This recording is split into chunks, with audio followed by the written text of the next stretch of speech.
Tea Biz Podcast delivers tea news that you need to know. A recap of the week's major headlines with commentary and cultural trends hosted by Dan Bolton. It is the voice of origin for tea professionals and enthusiasts worldwide. Tea nourishes and inspires. It is an ancient plant-based medicine that simultaneously heals and energizes the body as it soothes the mind. Making fine tea is a blend of artistry and craftsmanship. The $200 billion tea trade is fundamentally local, yet exerts global influence, employing millions to enhance the well-being of all.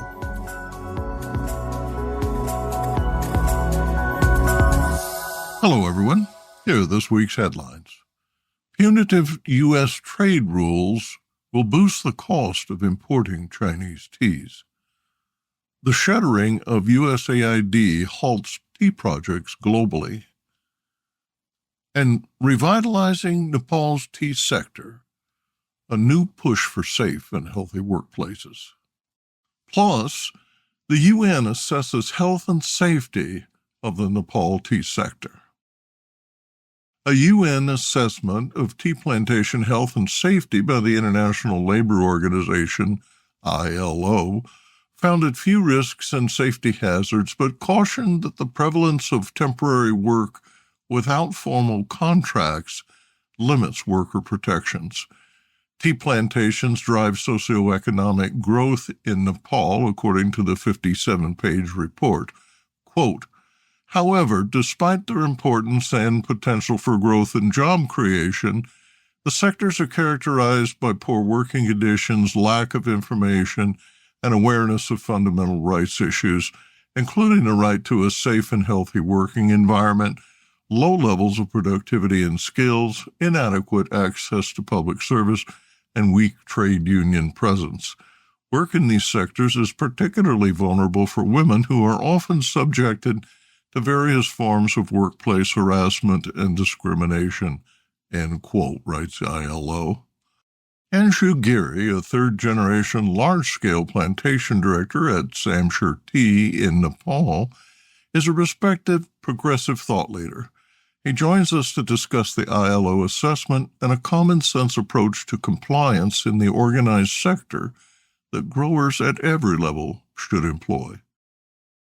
In memoriam, Dashamanaya Kandia Balendra is the first Sri Lankan chairman of the John Keel's holding. He passed on his birthday, February 3rd. He was 85. Ken began his career as a planter at Finley's and worked as a broker before joining John Keel Thompson White in 1969. More in a minute, but first, this important message. What happens when businesses along the tea supply chain get together and support women and children in tea communities? The mother and child-friendly seal for responsible business is creating long-term positive impacts, making your cup of Ceylon tea all the sweeter. Learn more at srilanka-motherandchildseal.org. U.S. consumers fond of Chinese tea were dealt a double blow this week. The Trump administration ordered a 10% increase in tariffs on all Chinese goods and eliminated duty-free entry for shipments under $800. Wholesalers and retailers adjusted prices to compensate for the existing 7.5% tariff on Chinese tea. They will likely do so again, meaning the most direct and acute increase in cost will be paid by private consumers ordering directly from China. Last year, American shoppers, mainly online, imported $48 billion worth of shipments exempt from tariffs under the de minimis exemption. De minimis is Latin for so minor as to be disregarded. Bloomberg News writes that small-value shipments account for about 1/10 of China's export value to the U.S., but the number of these parcels is formidable. According to U.S. Customs and Border Protection, the number of de minimis exempt shipments rose to 1.4 billion in 2024, about double the number in 2022. The New York Times reports that, quote, Congress raised the de minimis exemption in 2016 to $800 from $200 in response to complaints from American customs officials that they were already struggling then to examine all the packages coming in, end quote.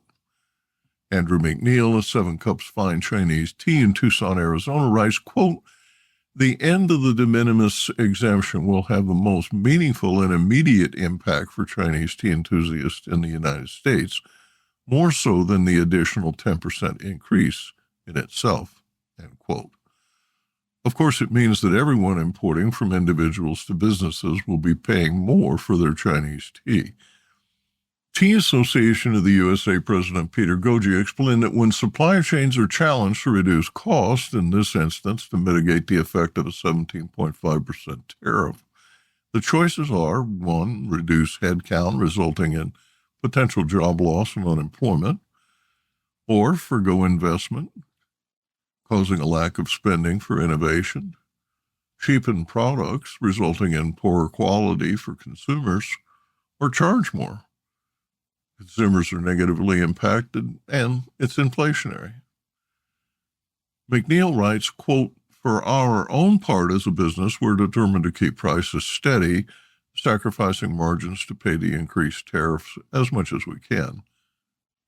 At first glance, this equalizes things a bit for U.S.-based importers who have, starting in 2018, paid the cost of the tariffs and have had to either absorb it themselves or price it into their goods for the last 6 years, he said.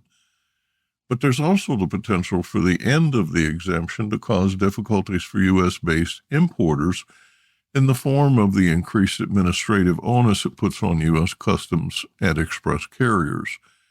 This could mean longer delays on imports for compliance, end quote, said McNeil. First Tea Marketing Director Jason Walker writes that the overall volume of imports into the U.S. may decline enough to noticeably increase ocean freight rates across the board. Prices of imported goods like tea thereby face pressures from tariffs and the impact of those tariffs on transport. China swiftly responded by announcing retaliatory tariffs and challenging the U.S. at the World Trade Organization. China targeted coal and gas totaling $20 billion effective February 10th. In December, China halted the export of critical minerals like antimony and gallium used to manufacture semiconductors. It also forbade third-party buyers from re-exporting rare earth minerals to the U.S. The Chinese calculated that 90% of the tariffs imposed between 2018 and 2020 were paid for by American companies or consumers, according to Bloomberg. Unit value declined by 10% from $6.30 per kilo in 2020 to $5.90 per kilo in 2024. But trade volume of Chinese teas increased by 23%. The U.S. Census Bureau trade data, accessed via the GATT database, estimates that the U.S. imported $131 million worth of tea in 2019 from China, a total that has declined yearly to $119 million in 2024.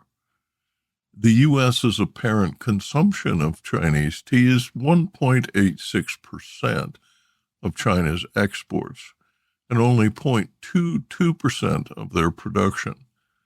This is not a meaningful amount of tea considering their huge production, said Goji. Business Insight. The tax and duty-free import of tea was one of the founding tenets of the American Revolution.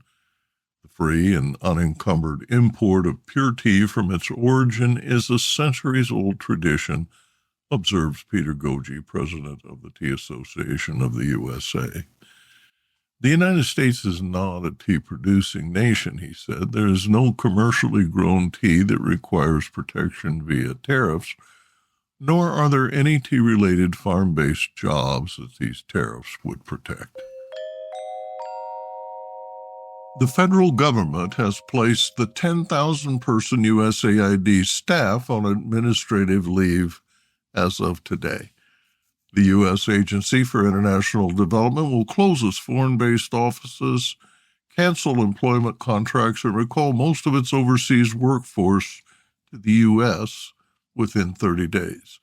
Approximately two-thirds of USAID's employees are stationed across more than 60 countries. The impact on programs is immediate and reportedly chaotic.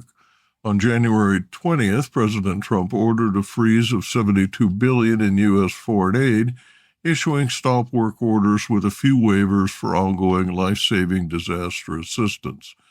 Restructuring USAID is part of a broader initiative to consolidate the administration of foreign aid within the State Department. In fiscal year 2024, USAID managed $43.4 billion in appropriations, up from $40 billion in 2023. Allocations encompass a range of programs, including economic development, humanitarian assistance, global health initiatives, and disaster relief efforts. Independent assessments show that $1.24 billion in USAID projects during the past 40 years have resulted in $10 billion in economic impact, primarily in low-income developing countries. USAID has funded many projects to enhance the tea industry, often for the benefit of smallholders. Some examples include the Safe Processing and Cooperative Enterprises project that was launched in 2018 to enable small farmer associations to sell ready-to-eat spices and tea in U.S. markets by meeting food safety regulations.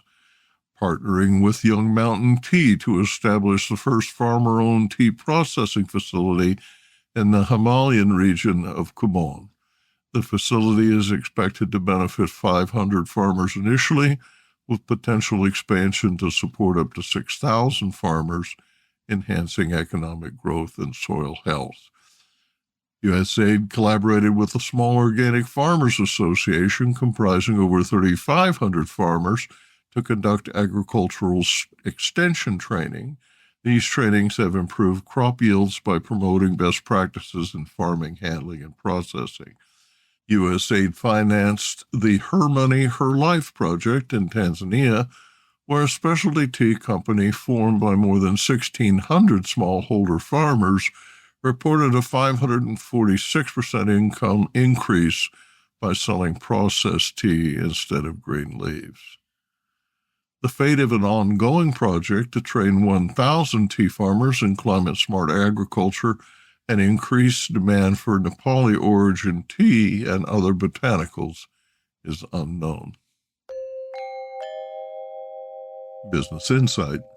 In November 1961, John F. Kennedy established USAID as the lead agency for foreign assistance, consolidating several programs into one entity focused on economic development, humanitarian aid, and disaster relief.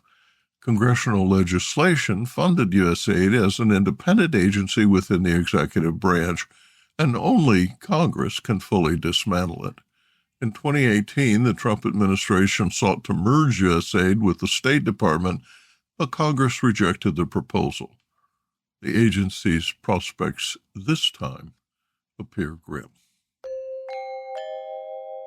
Correspondent Rupak Goswami reports that Nepal's tea sector, the cornerstone of its agricultural economy with more than 70,000 regular workers, 80% of whom are women, faces a critical turning point as it graduates from its least developed country status in 2026.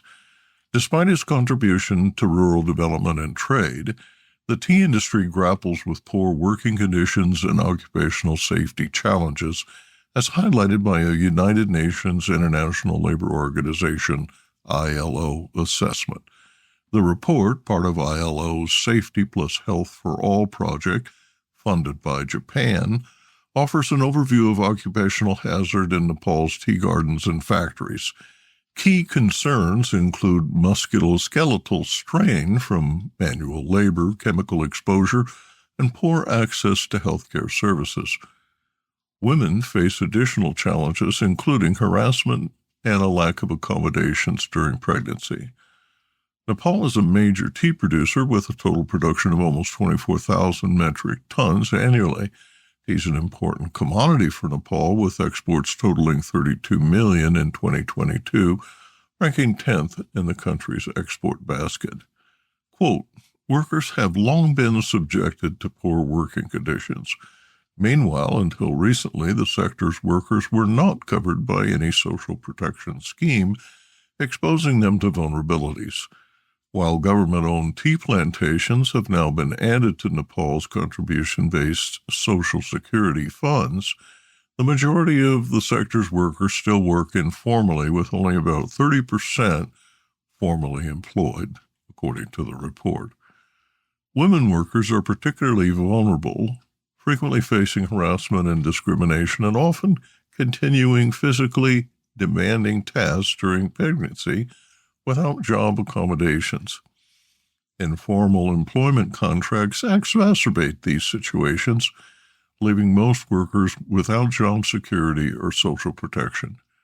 To address these critical issues, the ILO has outlined recommendations to transform Nepal's tea sector into a safe and equitable employment model. The body has called for establishing formal health surveillance systems and on-site clinics to help identify and to address health issues early, promoting a healthier workforce. Employers should be mandated to provide adequate personal protective equipment, conduct regular safety training, and ensure compliance with national occupational safety and health standards. And it called also for promoting written agreements with both permanent and seasonal workers to enhance job security, enforce fair wages, and provide better access to social protection schemes. Employers were also asked to adopt measures to protect women from harassment, ensure equal pay, and provide alternative roles for pregnant workers to safeguard their health. Next, Arvinda and Intharaman in Bengaluru reports on this week's India Tea News.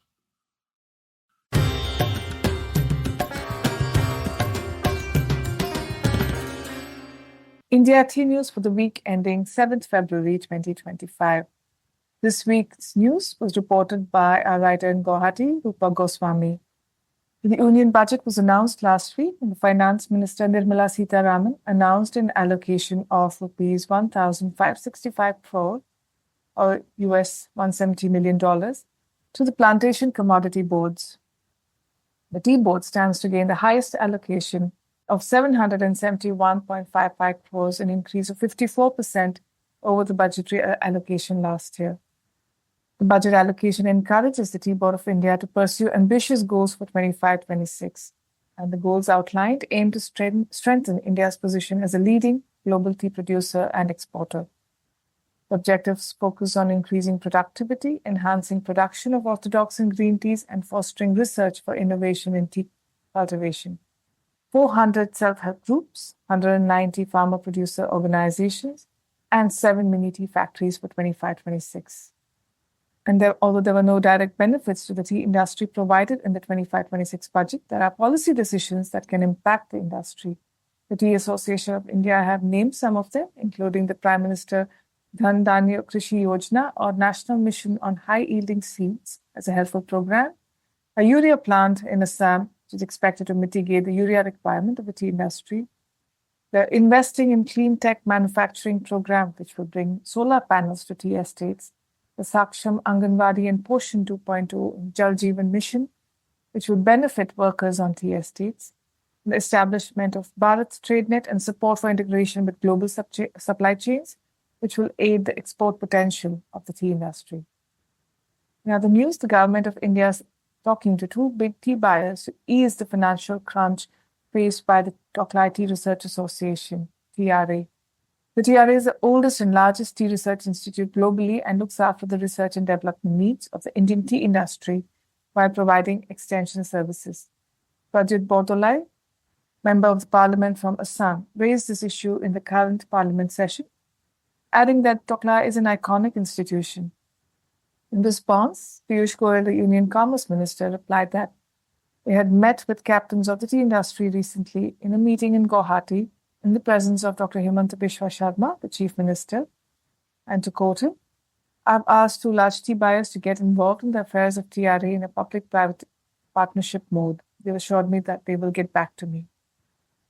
TBIS spoke to Joydeep Fukan, Secretary of the TRA, who said the situation is bad as subscription from producer members has come down by 40% over the last 2 years. Sources also say that while all tea producers, including the 200,000 small tea holders, benefit from TRA's research, only 25% of producing companies contribute to the TRA. Further, funding from the Tea Board of India has dropped from 49% in 2014-15 to 31% in 23-24. And now, a word from this week's sponsor. Hello, I'm Bogdan, a passionate tea drinker and the inventor of the ultimate tea machine, the Brewmaker One. Preparation is key to making fine tea. Sequential steepings deliver the best taste possible and unlock the true value of whole leaf teas and botanicals. Brew automates that process without using any pots or capsules. This simple-to-operate, smartphone-controlled device stores steeping profiles to consistently make great tea at the push of a button. Brew also reduces time, waste, and energy. That's because I engineered the brew to remember control settings for temperature, brewing time, and quantity. Using my patented process lets you stack steeps simply and conveniently.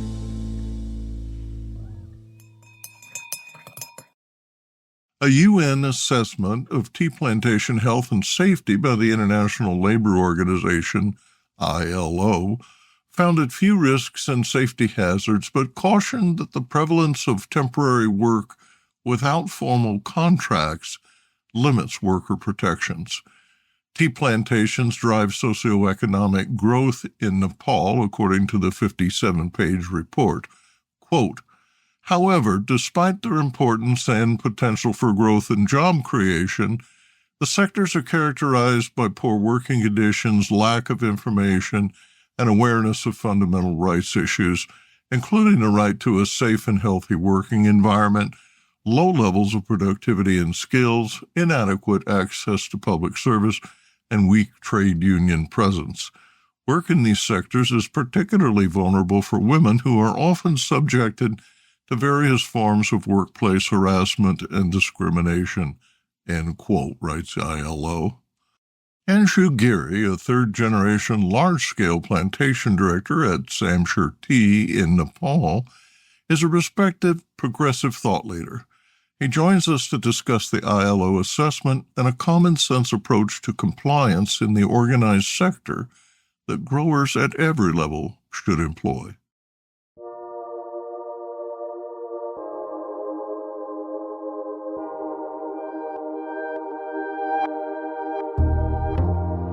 Anshu Giri has managed the operations of the Giri family's 2 tea estates since 2010.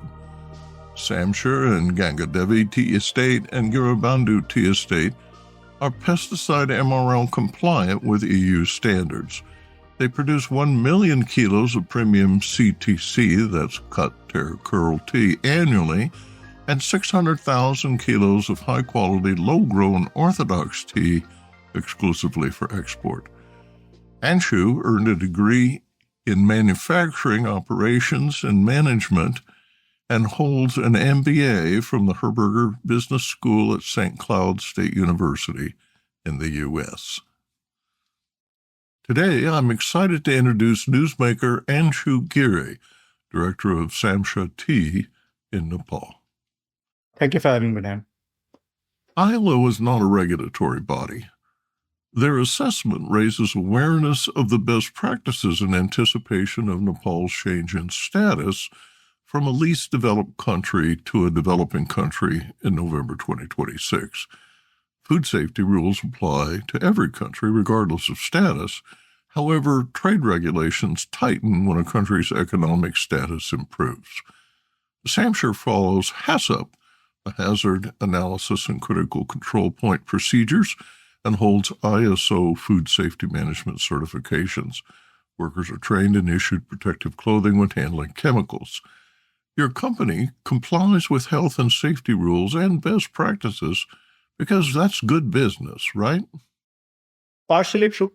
Maybe we don't apply to everything, especially those that are not practical, especially those that may not be mandated by law. I was born here. I was raised here. I grew up with a lot of, children of my employees. I used to hang around with them, play as kids with them. So, I have a sentimental attachment to much of the workers here. When you see the struggles of the underprivileged growing up, you see firsthand the problem that the workers are facing, right? So, with that being right in front of me, I mean, how would you ignore that, right? A lot of people in the tea industry are like second, third, fourth generations, right? They're like, parents, grandparents have been in the industry. So they're already in touch with what goes on at the grassroots level. I was educated in America, like you said. I am familiar with I'm familiar with all the OSHA principles because my major was management, right? My management undergrad. So I'm familiar with all the OSHA guidelines. I'm and having worked in America for a few years, I know what occupational health and safety was. So maybe that drew a bit into some of the implementations that we've done. But much of it, much of the recommendations is basically common sense. It's not rocket science. It's just common sense. Do what you should do. What you must do to protect your employees, and that's it. The ILO assessment includes recommendations for government, employer organizations, trade unions, workers, and employers. The top recommendation for employers are workplace-level health and safety policy, training, and the integration of health promotion. How widespread is compliance in the organized sector? For us, this is a normal thing to do. But HACCP and ISO 22000 standard guidelines require you to have, measures to protect against cross-contamination, right? ISO 22000 should be mandatory for all tea producers. Because this is people like, this is not something you need to think about too much, right? This is common sense. What would come naturally to you as an employer? The industry hasn't gotten to a point where, people, majority of the factories are still not yet ISO 22000 certified. And even if they are certified, it is not being implemented. It's basically a name tag. Data for the assessment was collected from 65 enterprises, including 12 tea estates, 9 factories, and 9 cooperatives in the fall of 2022. Half of these operations were engaged in orthodox and half in CTC production. They were located in 4 major tea-producing districts. The report concludes, quote, "The main concern in the tea sector is the prevalence of temporary and informal work. Most workers are employed temporarily, reflecting the seasonal nature of tea production and the need for a flexible workforce," end quote. In reading the assessment, were there any concerns you wish had been addressed? Well, firstly, Dan, a lot of the problems is focused towards the organized tea sector, right? Tea estates. But in Nepal, right, majority of the tea estates are already down under. The majority of the tea here is produced by small tea growers, right? So, like what we call bottle factories. They process it, and like for example, if today if there's enough raw materials coming in, they'll process the leaf and then they'll sell it, and then maybe for a few days they won't have any raw materials coming in, then they wouldn't need the employees for that, right? So this safety of employment, a guaranteed income, should be implemented, or should be addressed mostly by bottle factories, because they're not doing it, right? For tea gardens, there are already laws that mandate us to have permanent workers to get the work done. So for us, it's already a given that this has already been the case, that it's like there's guaranteed income for everybody, right? Right. So that report should address just simply because of the fact that the majority of the tea is produced by small tea growers. So the report should take into account the recommendations, the oversight the observations of the small tea grower, right? Almost every report I've seen, from social welfare organizations, like either you speak of the USAID or I speak of some of the Nordic nations, social welfare programs. Everybody likes to, catch, the organized tea sector, like tea estates, right? Because that's what comes to mind, like in North America. How many people, like when you think about, the image of tea plucking, right? You get the image of somebody, dressed up, elegantly with jewelry, plucking leaf from a plantation up in the hills, right? That's the image of tea production, but that's not rightly so. That may be the case for, partially, but the majority of the tea is now produced by small tea growers. And those factories, have little to no oversight. They have employees, but how much does a tea factory employ? 5-10 people at the most? We employ hundreds and hundreds of people, right? I'd recommend, to, any future reports, the recommendations should take into account what goes on within the small tea sector, right?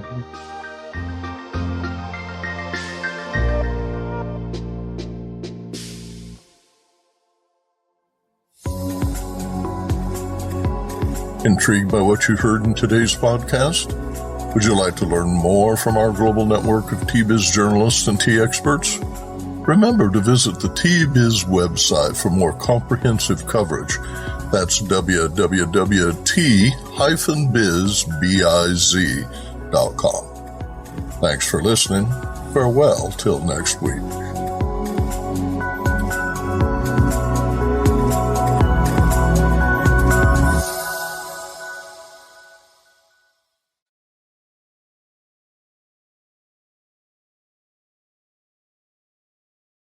Produced by Adavita Studios. Connect your voice to the world.